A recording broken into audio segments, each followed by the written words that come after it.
یہ ایک قدیم اسلامی شہر کی بات ہے جہاں تنگ گلیاں، مٹی کے گھر اور چھوٹی چھوٹی دکانیں ہوا کرتی تھیں۔ اس شہر میں ایک ایسا شخص رہتا تھا جسے لوگ نام سے کم اور کردار سے زیادہ جانتے تھے۔ وہ نہ کوئی عالم تھا، نہ کوئی سردار، نہ اس کے پاس دولت تھی اور نہ ہی شہرت، مگر اس کے پاس ایک ایسی دولت تھی جو بادشاہوں کے خزانے میں بھی نہیں ملتی: درود پاک سے جڑا ہوا دل۔ وہ شخص فجر سے پہلے اٹھتا، وضو کرتا، 2 رکعت نفل ادا کرتا اور پھر آہستہ آواز میں درود پاک پڑھنا شروع کر دیتا۔ اس کی زبان پر اکثر یہ الفاظ ہوتے: اللہم صلی علی سیدنا محمد وعلی آل سیدنا محمد۔ وہ جب کام پر جاتا تب بھی درود پڑھتا، جب بازار سے گزرتا تب بھی درود، جب کوئی سخت بات سنتا تب بھی درود، حتیٰ کہ جب بھوکا سوتا تب بھی اس کی زبان پر درود پاک ہوتا۔ لوگ اسے غریب مزدور سمجھتے تھے، مگر فرشتے اسے ایک امیر انسان جانتے تھے۔ اسی شہر میں ایک اور شخص بھی رہتا تھا۔ وہ ایک مالدار یہودی سوداگر تھا۔ اس کی دکان شہر کی مشہور ترین دکانوں میں شمار ہوتی تھی۔ ریشمی کپڑے، سونے چاندی کے زیورات اور قیمتی سامان اس کی پہچان تھے۔ اس کی ایک خاص چیز تھی جس پر وہ بہت فخر کرتا تھا: سونے کی ایک قیمتی انگوٹھی۔ وہ انگوٹھی وہ ہر وقت اپنے ہاتھ میں رکھتا، کبھی پہنتا، کبھی اتار کر دیکھتا، کبھی چمکاتا۔ وہ کہتا: جب سے یہ انگوٹھی میرے پاس آئی ہے، میرا کاروبار دن دگنی رات چوگنی ترقی کر رہا ہے۔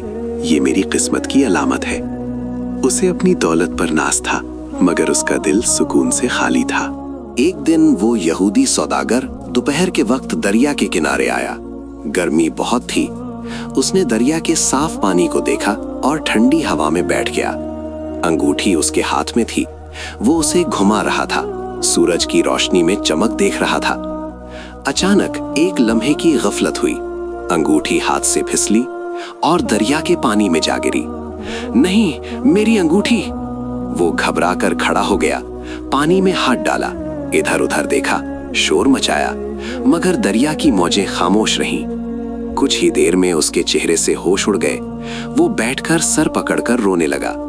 اس کے لیے وہ انگوٹھی صرف زیور نہیں تھی، بلکہ غرور، قسمت اور سہارا تھی۔ اسی وقت شہر کے دوسرے کونے سے وہی غریب مسلمان آ رہا تھا۔ اس کے کپڑے سادہ تھے، قدم آہستہ اور زبان پر درود پاک۔ وہ دریا کے کنارے پہنچا تو اس کی نظر پانی میں چمکتی ہوئی کسی چیز پر پڑی۔ اس نے جھک کر دیکھا تو ایک قیمتی سونے کی انگوٹھی تھی جو کنارے کے قریب آ لگی تھی۔ اس نے انگوٹھی اٹھائی۔ لمحہ بھر کو دل میں خیال آیا: میں غریب ہوں، یہ انگوٹھی میرے بہت کام آ سکتی ہے۔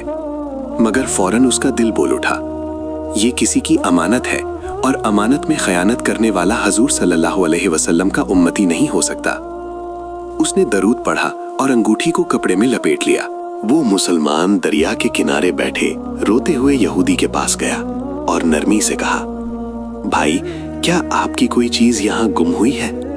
یہودی نے چونک کر کہا: ہاں، میری سونے کی انگوٹھی۔ مسلمان نے کپڑا کھولا اور انگوٹھی آگے بڑھا دی۔ یہ لیجئے، مجھے کنارے سے ملی ہے۔ یہودی حیران رہ گیا۔ اس کی آنکھیں پھیل گئیں۔ تم نے چرا تو نہیں لی؟ مسلمان مسکرایا اور بولا: میرا رزق چوری سے نہیں، درود پاک کی برکت سے آقا ہے۔ یہودی کے دل میں ایک عجیب سی کیفیت پیدا ہوئی۔ اس نے پوچھا: تم بار بار درود پاک کا نام کیوں لیتے ہو؟ آخر اس میں ایسی کیا طاقت ہے؟ مسلمان نے سکون سے کہا: یہ درود ہمارے نبی صلی اللہ علیہ وسلم پر سلام ہے۔ جو ان پر سلام بھیجتا ہے، اللہ اس پر رحمت نازل فرماتا ہے۔ یہودی کی آنکھوں سے آنسو بہنے لگے۔ اس نے کہا: آج مجھے میری انگوٹھی نہیں ملی، آج مجھے سچائی مل گئی ہے۔ اس نے کانپتے ہوئے کہا: میں گواہی دیتا ہوں کہ اللہ ایک ہے اور محمد صلی اللہ علیہ وسلم اللہ کے سچے رسول ہیں۔ وہ مسلمان سجدے میں گر گیا اور شکر ادا کیا۔ وہ یہودی مسلمان ہو گیا۔ اس نے انگوٹھی صدقہ کر دی اور کہا: یہ انگوٹھی اگر نہ گرتی تو میرا دل نہ جاگتا۔